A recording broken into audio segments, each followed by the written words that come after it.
కోడల కోడల కొడుకు పెళ్ళమా ఓలమ్మ పచ్చి పాల మీద మిగడేదమ్మా ఆ వేడి పాలలోన వెన్న ఏదమ్మా అత్తమ్మని చేత ఆరణ్య కని ఓలమ్మ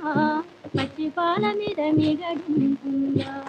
ఆ వేడి పాలలోన వెన్న ఉంటుందా అత్తలేని కోడలు తగురాలు ఓలమ్మ కోడల్లేని ఎత్త గుణవంతురాలు వరదితో అత్తమ్మ గుమ్మని కంట వచ్చింది